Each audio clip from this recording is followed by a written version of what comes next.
कि जब आप जाइएगा गांव नगर में ब्लॉक लेवल का सीईओ बीडीओ लोगों का खुले मंच से खुले अपने ऑफिस से डायरेक्ट बोलते हैं, म्यूट कर देते हैं अपने सीसी कैमरा को और बोलते हैं कि इतना % रुपया दीजिएगा तो आपका काम होगा, नहीं तो आपका काम नहीं होगा। 18-19 साल से नीतीश कुमार का सरकार है, शिक्षा व्यवस्था 18-19 साल में नहीं बदल पाया उन लोगों का ना। किसान को अपने बच्चों को ना पढ़ाने के लिए पैसा नहीं रहता है। कैसे कैसे हम लोग के पापा मम्मी पढ़ाते लिखाते हैं और यहाँ पे सरकार उल्टा सीधा काम करती रहता है। क्यों नहीं एक्शन ले रहे हैं बीपीएससी वाले को? कहाँ से आई हैं आप? हम आए तो मेरा जिला पटना ही है और हम बिहार से ही हैं। और हम बीपीएससी वाले बच्चों को हम बहुत दिन से 3-4 दिन से आ करके देख रहे थे कि आज एक्शन लिया जाएगा, कल एक्शन लिया जाएगा, परसों एक्शन लिया जाएगा, लेकिन कोई ले ही नहीं रहा। हम क्या करें? आखिर बिहार के विद्यार्थियों का, बच्चों का, स्टूडेंट का भविष्य ऐसे ही बर्बाद होगा ना। पत्थरबाज बोलना मतलब आप बिहार के छात्रों को पत्थरबाज बोल रहे हैं, डाइल्यूट कर रहे हैं आप। इंटरनल सिक्योरिटी अगर पढ़े लिखे हैं तो इंटरनल सिक्योरिटी पे ये आप गलत फहमी फैला रहे हैं। 6 तारीख को नॉर्मलाइजेशन के लिए प्रोटेस्ट किए थे, उसमें भी हमारी बहुत सारी 6 लड़की को हम खुद पीएमसीएच में एडमिट करवाए। हम ग्रुप मेंबर हैं सत्याग्रही के, हम शुरू किए हैं इसको। हम 6 तारीख को जो प्रोटेस्ट किए थे नॉर्मलाइजेशन के लिए, उसके लिए हम पीएमसीएच में 6 महिलाओं को भर्ती कराए थे। एक महिला को पेट पे लाठी से मारा गया और बूट पहन के पेट पे चढ़ गया, इंटरनल ब्लीडिंग हो गया। ये लोग हिस्ट्री सीटर हैं। कोई आप पहली बार तो पेपर लीक हुआ नहीं है, हिस्ट्री सीटर है। आप पे ट्रस्ट कैसे डेवलप होगा? ऊपर से आपका करतूत पूरा बाबू सभागार वाला पूरा देश देखा है। शुरू से ये मैम जो ये चेयरमैन है वो शुरू से ही दिग्भ्रमित कर रहे हैं स्टूडेंट को। नमस्कार, आप देख रहे हैं NBC 24 और मैं हूं आरती बाला आपके साथ। री एग्ज़ाम की मांग को लेकर जो है बीपीएससी अभ्यर्थी लगातार धरने पर बैठे हुए हैं। हालांकि एग्ज़ाम भी कंडक्ट कर दिया गया और एग्ज़ाम शांतिपूर्ण तरीके से हो भी गया, लेकिन अब भी इन अभ्यर्थियों का ये जो आंदोलन है वो लगातार जारी है। हमने आपको दिखाया कि किस तरह से प्रशांत किशोर की तबीयत भी काफ़ी बिगड़ गई है, क्योंकि लगातार रात दिन आमरण अनशन पर ये लोग बैठे हुए हैं और भारी संख्या में यहाँ पर छात्रों का जो हुजूम है वो लगा हुआ है। और ऐसे में अब क्या, जिस तरह से लगातार री एग्ज़ाम की मांग की गई और जहां पर सेंटर पे जिस तरह से लगातार धांधली की बात आ रही थी, वहां के सेंटर को कैंसिल करके और एक बार फिर से वहां पर एग्ज़ाम कराए गए।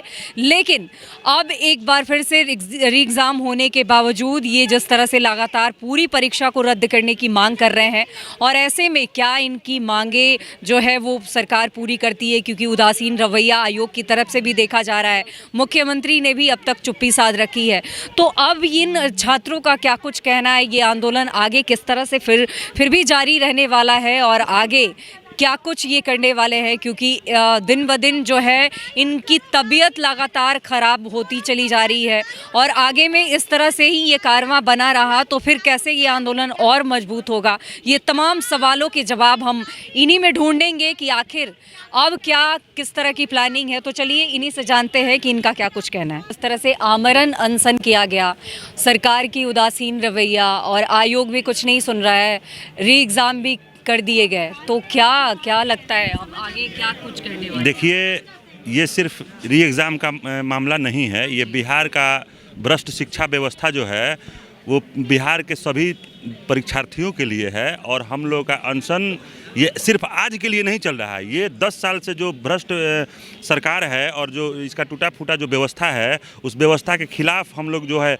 खड़ा होने के लिए पूर्ण रूप से तैयार हैं और पूरी व्यवस्था बदलने की बात हम लोग कर रहे हैं। खाली री एग्ज़ाम तो हम लोग चाहते भी हैं इसका, लेकिन इस री एग्ज़ाम के समेत हम लोग चाहते हैं कि पूरा व्यवस्था में परिवर्तन हो इसका, और सरकार को हम लोग झुकाएंगे निश्चित तौर पर इस मुद्दा पे।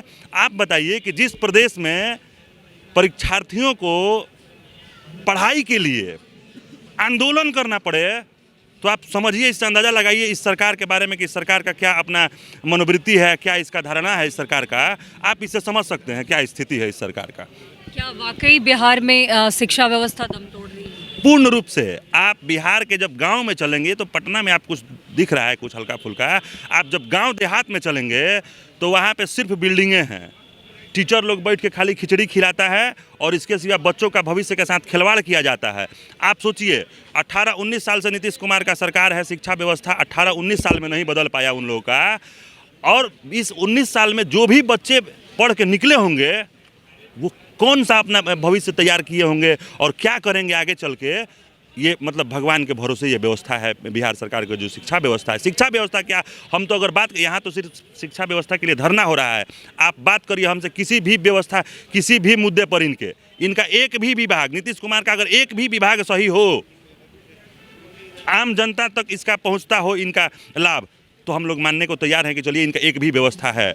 इनका व्यवस्था खाली अफसर लोग, 4 गो अफसर लोग मिल के चलाते हैं इनका शासन, और अफसरशाही इतना हावी है कि जब आप जाइएगा गांव नगर में, ब्लॉक लेवल का सीईओ बीडीओ लोगों का खुले मंच से, खुले अपने ऑफिस से डायरेक्ट बोलते हैं, म्यूट कर देते हैं अपने सीसी कैमरा को और बोलते हैं कि इतना % रुपया दीजिएगा तो आपका काम होगा, नहीं तो आपका काम नहीं होगा। जब आप सच्चाई सुनिएगा तब आपको समझ में आएगा क्या स्थिति है इस सरकार का, क्या व्यवस्था है इस सरकार का। 11th क्लास में थे जब स्कूल जाते थे ना पढ़ने के लिए, तो वहाँ के टीचर लोग क्या करता था पता है, कुर्सी लगा करके हाँ ठी करते रहता था और पढ़ाता नहीं था। जब वहाँ के जब टीचर को बोलते थे कि पढ़ाइए सर, तो वहाँ के जो हेड मास्टर था ना, वो बोलता था ना, टीचर तो नॉलेजियर था ही, लेकिन हेड मास्टर बोलता था ना कि नहीं पढ़ाओ बच्चों को। और कितना कंप्लेन करने के बाद ना हमको एक पढ़ाने लगा ना, तो फिर धीरे धीरे सारा स्कूल में जाने लगा। तो 3-4 बच्चा मिल करके पढ़ते थे, जानते हैं, मोबाइल से देख करके 11th क्लास की है, 12th क्लास की है, आज ग्रेजुएशन तक भी है कर रहे हैं ना, सिर्फ मोबाइल के वजह से ही।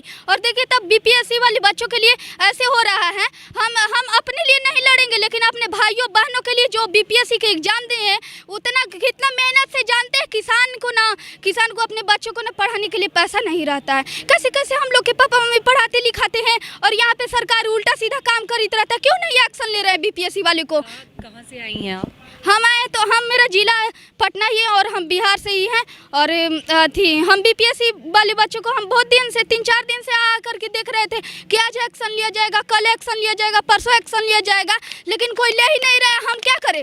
आखिर बिहार के विद्यार्थियों का, बच्चों का, स्टूडेंट का भविष्य ऐसे ही बर्बाद होगा ना? क्या जानते हैं एक दिन क्या हुआ था? हम जिधर रहते हैं ना, उधर उपसा एक गाँव पड़ता है, वहाँ पे ना 900 लोगों का घर को न जला दिया गया था। रात में हम लोग गए थे देखने के लिए, और वहाँ के जानते हैं क्या किया? प्रशासन आ करके देख करके चला गया, कुछ भी नहीं हुआ। गैस फट रहा है, किसी का बच्चा जल गया, देखे ना कि बकरी वहाँ पे जल गया था। खाना बनाने के लिए चढ़ाए थे, रोटी उटी ऐसे जड़ा हुआ था ना कि देख करके हमको रोना आ रहा था। वहाँ के लोग एकदम पूरा रो के जा रहे थे। ठंड का ऐसा ही दिन था 1 साल पहले। वहाँ के लोग कैसे बिताए होंगे अपना जिंदगी? किसान के बच्चों के लिए ना आजकल ना बहुत बुरा ही चल रहा है। 2000-4000 पैसा दे देने से क्या हो जाता है? किसान के बच्चा के सारा चीज हो जाता है। यहाँ बैंक में जाइएगा ना, दिखाएगा ना, बैठिए जाके, जानते हैं ये जो कौन सा बैंक है, ग्रामीण बैंक है गौरी चक्के, वहाँ के सब क्या बोलता है पता है? जाओ उधर बैठो, अभी नहीं हुआ है अप टू डेट करने का टाइम, अभी क्या कर रहा है? पैसा निकालने का है ना, तो 1 से 2 बजे तक, अगर उससे ज़्यादा टाइम हो गया ना तो जाइए, नहीं निकलेगा आपका पैसा। जाइए, आपको अब हॉस्पिटल जाना है कि कहाँ जाना है कि किसी को पैसा देना है, कोई फर्क उसको पड़ने वाला नहीं है, कुछ भी नहीं। बिहार के बच्चों का ना ऐसे ही भविष्य बर्बाद हो रहा है। क्या गरीब के बच्चा बड़ा अधिकारी नहीं बन सकता है? सिर्फ बड़े लोगों का ही बन सकता है? क्यों नहीं बन सकता है? पढ़ने में सब तेज रहता है, लेकिन ये सब सरकार के कारण मार खाते रहता है। क्या करें हम लोग के ना, कुत्ता वाला जीवन ही हो गया है, सिर्फ सरकार के कारण। सरकार अभी तक एक्शन नहीं ले रहा है। क्या हुआ? लाठीचार्ज क्यों करवाया जाता है? पता है लाठीचार्ज करवाने का नियम क्या है? जब अंग्रेज आया था ना, तब ये लाठीचार्ज करवाने का नियम लगाया था। क्यों? ताकि हम भारतीय को मारे ना तो कोई यहाँ के जनता ना हम पे हाथ ना उठा पाए। नियम क्यों है? अब डर बरकरार रहे। बिहार के बच्चों का ऐसे ही भविष्य बर्बाद हो। हम तो कहते हैं ना कि लाठीचार्ज वाला नियम है ना, इसको हटा दिया जाए। क्यों आप करना अधिकार नहीं मांग सकते हैं? हम क्या आग लगा रहे हैं कहीं पे? क्या कर रहे हैं? वहाँ पे एक दिन रात को आ रहे थे उधर से, तो उधर पट्टी बीपीएससी वाले बच्चों से बैठ करके किए हुए थे, तो कोई बोल रहा था नीतीश कुमार मर गया, कोई ये बोल रहा था, तो हमको लगा ना कि यही होगा। तो फिर हमको पता चला ना कि वहाँ पे भी लाठीचार्ज करवाया गया। बीपीएससी वाले बच्चों बैठ करके अपना मांग रहे हैं, पूरा करिए। बिहार के खाली वोट लेने के लिए आइएगा, सिर्फ वोट एगो होता है। वोट लेने के बाद वोट जब लेने रहता है ना तो हाथ जोड़ता है, जब वोटवा हो जाता है ना तो यही हाथों से 4-5 लपट दे देता है, जब भागो यहाँ से, नहीं होगा तुम्हारा काम।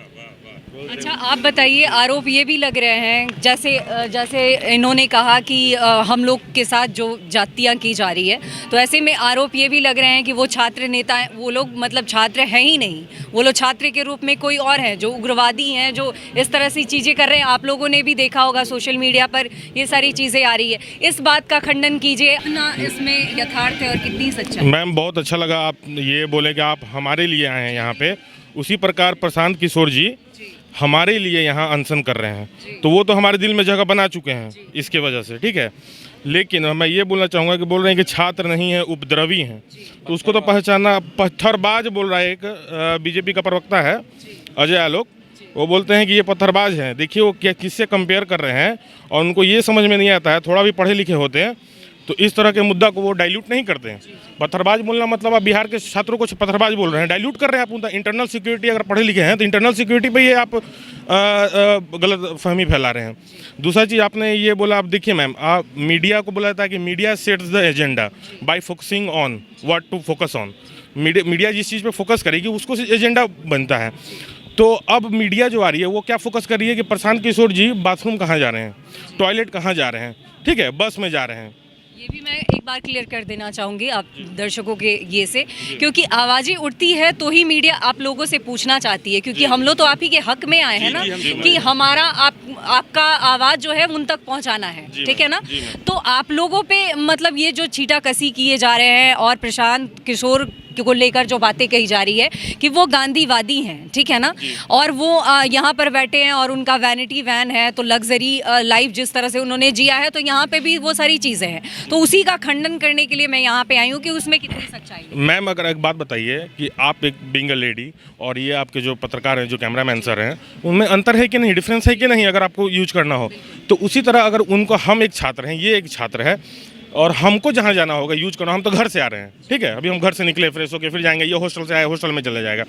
लेकिन आप ये बताइए, वो पब्लिक फिगर हैं, एक देश के एसेट हैं, और उनको अगर जाना होगा तो वो कहाँ जाएंगे बताइए आप। उनके लिए तो एक व्यवस्था होना चाहिए ना, और उनके सिक्योरिटी का क्या ख्याल है, ये पूछते समय उस पत्रकार को समझ में नहीं आ रहा है। क्या इस इंसान का सिक्योरिटी का ख्याल है? सिक्योरिटी भी तो मैटर करता है, तो उनके लिए रखा जाएगा। अब हमारे घर में हमारी मम्मी छठ करती हैं तो उनके लिए एक्स्ट्रा केयर रखते हैं, ये भी तो हमारे लिए एक तरह से संघर्ष कर रहे हैं, उपवास रखे हुए हैं। और आप जब बोल रहे हैं कि छात्र नहीं है, मेरा रोल नंबर देख लीजिए 199090, ये मेरा एडमिट कार्ड भी है, आप देख लीजिए इसको फोकस करके। हम भी छात्र हैं, मेरा एडमिट कार्ड अभी हम दिखा देते हैं। और हम एक चीज़ बताना चाहेंगे, सर के वैनिटी वैन पे जो सवाल उठा है, हम बता देते हैं कि हाँ और भी पार्टियां अपनी वैनिटी वैन के बारे में नहीं बता रही है। हम छात्र हैं 70 बीपीएससी के, और हमारे लिए जो लड़ रहा है उसके लिए हम लड़ेंगे। हम दिखा देते हैं, ये युवा क्रांति रथ चल रहा है, इसका कीमत आप काहे नहीं पूछ रहे हैं? युवा क्रांति रथ जो चल रहा है पार्टी का, परिवर्तन रथ जो चल रहा है पार्टी का, उसके बारे में काहे नहीं पूछ रहे हैं? 25 करोड़ 30 करोड़ का है, और जो हमारे लिए लड़ रहा है, देखिए भैया। इस पे एक शायरी भी बोलना चाहेंगे। हवाओं से कह दो कि ये खुशबू की रिश्तेदारी है, हवाओं से कह दो कि ये खुशबू की रिश्तेदारी है, और बिहार को सरकार को सुधारने की जिम्मेवारी हम बिहारी की है। बिहार के सरकार को सुधारना ही पड़ेगा, क्यों नहीं सुधरेंगे? कोशिश करने वालों की कभी हार नहीं होती, और बिहार के सरकार को सुधारने वालों को कैसे हार हो सकती है? बिहार के सरकार को सुधारना पड़ेगा, ये निर्णय लेना ही पड़ेगा। नॉर्मलाइजेशन क्या है कि बड़े बड़े बच्चों जो घूस दे देता है ना, उसके बच्चों को न से ना एकदम हल्का हल्का सवाल पूछ करके उसको निकाल दिया जाता है कि हाँ नौकरी लग गया भाई। और जो छोटे बच्चे हैं जिनके फैमिली उतना बड़ा नहीं है, परिवार नहीं, कोई नौकरियां नहीं है उसके घर में, तो उनके बच्चे से इतना हट गरीबी रह जाए और अमीर और बढ़ता ही चली जाए। हाँ, पिज्जा बर्गर ये सब खाता रहे हैं, और गरीब है ना जो नून तेल रोटी ये सब खा के, सत्तू खा करके कभी कभी अपने भूखे भी रह जाते। पता है अभी तक ना एक ही रोटी हम खाए हैं, अभी भी हम भूखे ही है। एक रोटी से किसका इतना बड़ा शरीर है, मेरा एक रोटी से कैसे पेट भर जाएगा?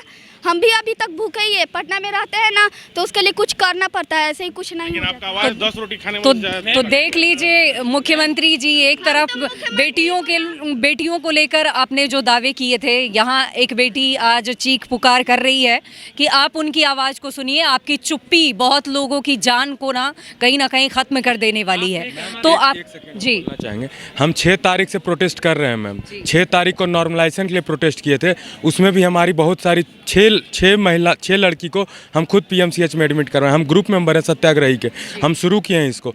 हम 6 तारीख को जो प्रोटेस्ट किए थे नॉर्मलाइजेशन के लिए, उसके लिए हम पीएमसीएच में 6 महिलाओं को भर्ती कराए थे। उसके बाद 25 को हुआ था, जिसमें हमारे एक टीचर को भी नॉन अवेलेबल धारा लगा दिया गया था, बीएनएस का 61 लगाया गया था उन पे। वो अभी तक उनको कंडीशनल बेल मिल गया है, लेकिन वो अभी तक निकल नहीं पा रहे हैं इनसे। और उसमें भी एक महिला को पेट पे लाठी से मारा गया और बूट पहन के पेट पे चढ़ गया, इंटरनल ब्लीडिंग हो गया, वो अभी तक उससे बाहर नहीं निकल पाई है। आप लोग देखे भी होंगे, बहुत सारा क्लिप चला था वो मीडिया में। अच्छा एक बात बताइए, अब इतने दिन से ये लगातार जारी है, आयोग को जो करना था, सरकार को जो करना था वो अपना कर रही है। आप लोगों में से कई ऐसे लोग हैं जो बीमार हो गए हैं, जो हॉस्पिटलाइज हैं, कईयों ने दम भी तोड़ दिया है। तो आप बताइए कि अब क्या सोचा है आप लोगों ने, क्योंकि वो तो उनका उदासीन रवैया सबके सामने है। तो अब आगे क्या करना है, एक सेकंड। अब किस तरह ये आवाज़ पहुँचेगी? मैम हम सीधा कहना चाहेंगे कि हम 19वें दिन में प्रवेश कर चुके हैं। हम 4 दिन का सोच के बैठे थे मैम, और पूर्णतः छात्र हम लोग बैठे थे। हम कोई पार्टी को बुला नहीं रहे थे मैम। हम लोग, आप लोग आए होंगे पहले देखी होंगी, कोई भी पार्टी वाले लोग आते थे, हम लोग कहते थे अपना पगड़ी और जूता उतार के आइए। लेकिन अब हम लोग पीछे नहीं घसकेंगे, क्योंकि अब 18 दिन हम पूर्णतः समर्पित रहे हैं, तो अब पीछे नहीं उठेंगे। और गीता में एक श्लोक है, तुम कर्म करो फल की चिंता ना करो। हम लोग पूर्णतः समर्पित होकर कर्म किए हैं, और अगर इसका कुछ ना कुछ तो फल जरूर निकलेगा, चाहे वो जो संपूर्ण क्रांति 2.0 के रूप में निकले या जैसे निकले। ये बिहार में अगर हम मेरा री एग्ज़ाम होगा, और हमको पूर्णतः विश्वास है री एग्ज़ाम भी होगा, और बिहार में सत्ता परिवर्तन भी करेंगे हम लोग। अब ये एक टेम्पलेट साबित होगा आने वाले जनरेशन के लिए और आगे वाले समय के लिए भी, कि जब आपके ये लोग हिस्ट्री सीटर हैं, कोई आप पहली बार तो पेपर लीक हुआ नहीं है, हिस्ट्री सीटर है, आप पे ट्रस्ट कैसे डेवलप होगा? ऊपर से आपका करतूत पूरा बाबू सभागार वाला पूरा देश देखा है, और उस पर से आप लोग बोल रहे हैं कि हम पे ट्रस्ट कीजिए, हम सही से एग्जाम ले रहे हैं। आप पे बहुत तरह का आरोप लग चुका है कि आप पेपर लीक तो अलग बात है, सीट बेचने तक का आरोप है। अगर चेक किया जाए जो रैंक दिया हुआ है, जो आपका सिलेक्शन है, उससे अगर मीडिया जिस तरह रूबी राय वायरल हुई थी ना, अगर सच में अगर एक एक बच्चा को उठाकर क्वेश्चन पूछा जाए, simple 5th class 6th class का अगर बेसिक क्वेश्चन पूछा जाए, अगर जो जिस पैटर्न पे एग्जाम दिया गया है वो फंसेगा, वो पकड़ा जाएगा, आप एकदम गारंटी रख लीजिए। हम एक चीज़ कहना चाहेंगे मैम कि 68वीं 69वीं भी हम दिए, मेरा तीसरा अटेम्प्ट है, उसमें हम क्यों नहीं मैदान में उतरे, इसमें ही क्यों उतरना पड़ा? शुरू से ये मैम जो ये चेयरमैन है वो शुरू से ही दिग्भ्रमित कर रहे हैं स्टूडेंट को। कभी नॉर्मलाइजेशन को लेकर, अब 2 दिन पहले सगुफा स्केलिंग को लेकर छोड़ दिए हैं, स्केलिंग को लेकर मुद्दा छेड़े हैं। तो हम उनको बताना चाहेंगे scaling is also a type of normalisation ma'am. और ये बार बार दिग्भ्रमित कर रहे हैं, कभी नॉर्मलाइजेशन के लेके, कभी री एग्ज़ाम को लेके, कभी नॉन सीरियस बोल के, कभी उपद्रवी बोल के। और ये हम लोग 3.5 लाख स्टूडेंट है मैम, ट्वीट कर रहा है, हैशटैग चल रहा है, तो सारे लोग नॉन सीरियस है उनके नज़र में। नेतृत्व करता ही अगर इस तरह से बीमार होकर हॉस्पिटलाइज होता चला जाएगा, तो फिर कहीं ना कहीं आप लोग तो कमज़ोर होते चले। देखिए मैम, आप हम गांधी जी के आदर्शों के नीचे हम लोग बैठे हैं। तो एक आपने मूवमेंट सुना होगा, इंडिविजुअल सत्याग्रह। क्विट इंडिया मूवमेंट से पहले इंडिविजुअल सत्याग्रह हुआ था। इंडिविजुअल सत्याग्रह में यही था कि क्योंकि ब्रिटिश हुकूमत जानती थी कि लीडर बाहर रहेंगे तो वो मोबिलाइज करेंगे। सारे लीडर अंदर चले गए थे जेल में। जब सारे लीडर अंदर जेल चले गए थे, तो जितने भी जो लीडर थे, मतलब कि जो डेवलप किए गए थे अलग अलग जगह पे, जैसे राजेंद्र प्रसाद, श्री कृष्णा सिंह बिहार में, तो अलग अलग जगह पे लीडर निकले अलग अलग डिस्ट्रिक्ट में और मोबिलाइज हुए। यही इंडिविजुअल सत्याग्रह था। When leader go inside, people come out, लोग बाहर आ जाएंगे।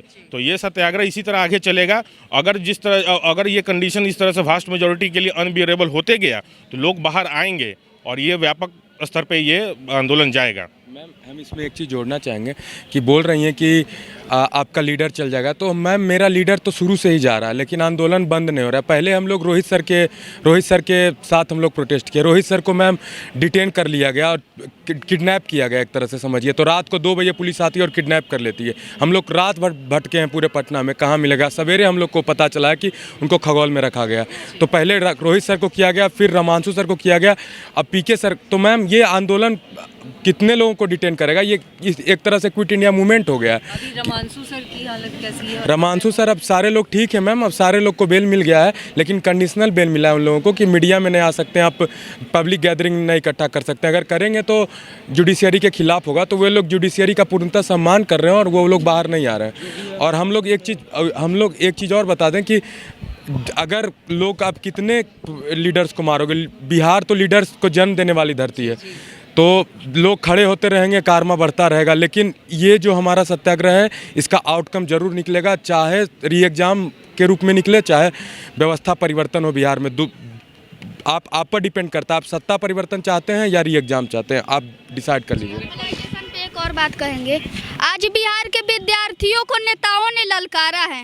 आज बिहार के विद्यार्थियों को नेताओं ने ललकारा है, सर पे बांध लो कफन, क्योंकि नॉर्मलाइजेशन हटाने की जिम्मेदारी हम विद्यार्थियों की है।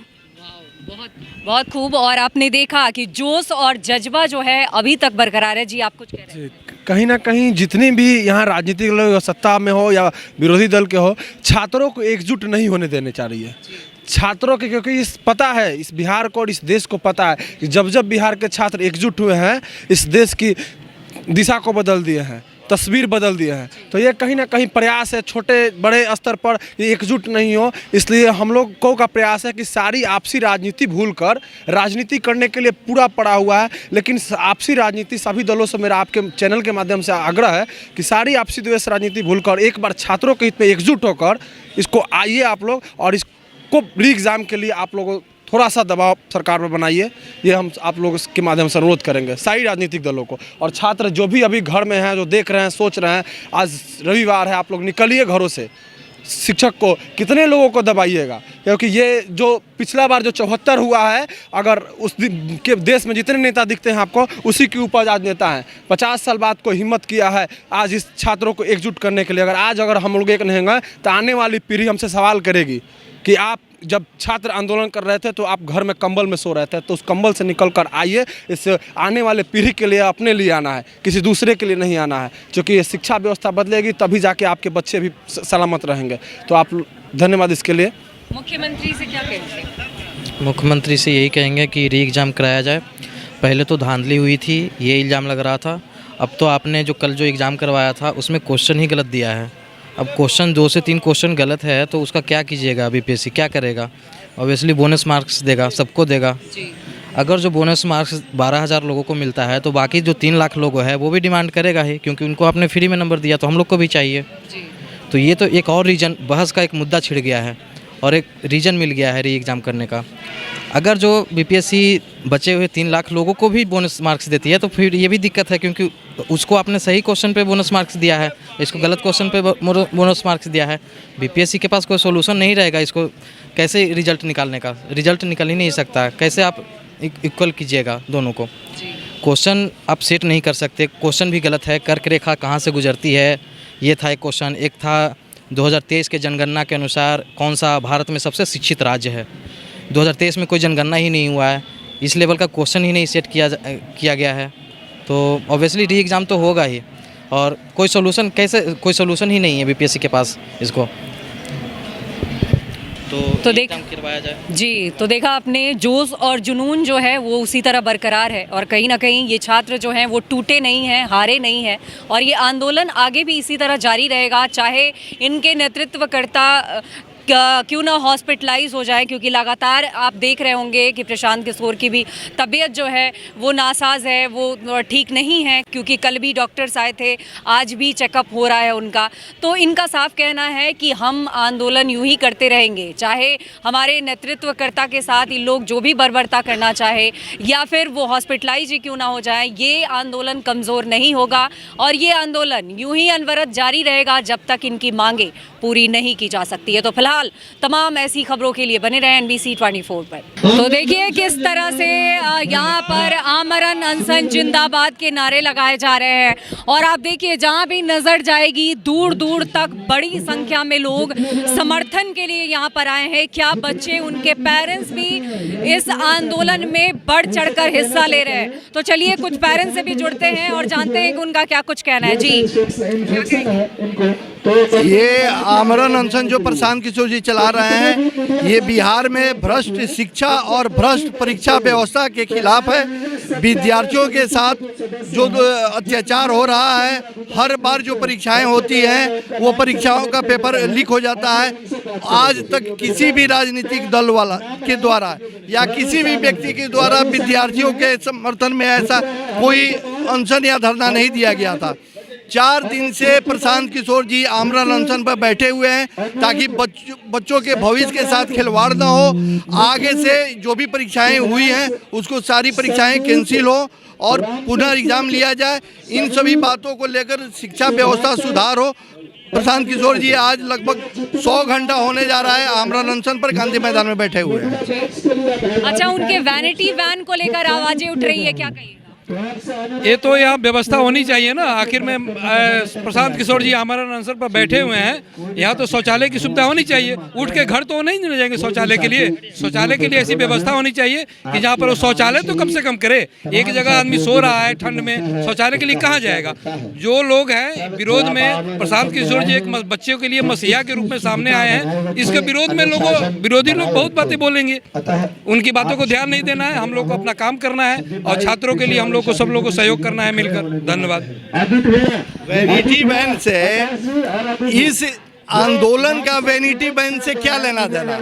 ये विपक्ष और कुछ जो नए जो नेता छुट भैया नेता हैं वो ऐसा काम करवा रहे हैं। वैनिटी वैन आज से नहीं है, 2.5 साल से पूरे बिहार में वो पद यात्रा कर रहे हैं और जहाँ पद यात्रा में जाते हैं उनके साथ ये गाड़ी जाती है। क्योंकि हर जगह शौचालय का व्यवस्था नहीं है तो सड़क के किनारे अपना शौचालय का यूज करना उनकी संस्कृति नहीं है, उनकी सभ्यता में नहीं है। और चूँकि सरकार के द्वारा इस गांधी मैदान में मात्र 5 शौचालय की व्यवस्था की गई है। आप देख रही हैं कि यहाँ हजारों के हजारों लोग हैं, कैसे जाएंगे उस शौचालय का उपयोग करने के लिए। तो अपने शौचालय के लिए, अपने फ्रेश होने के लिए उस वैनिटी वैन का उपयोग किया जा रहा है, जिसको ये लोग राजनीतिक मुद्दा बनाए हुए हैं। जिनके पास कोई मुद्दा नहीं है वो ऐसे ही उजुल फुजुल की बातें करते हैं और इसको मुद्दा बनाते हैं।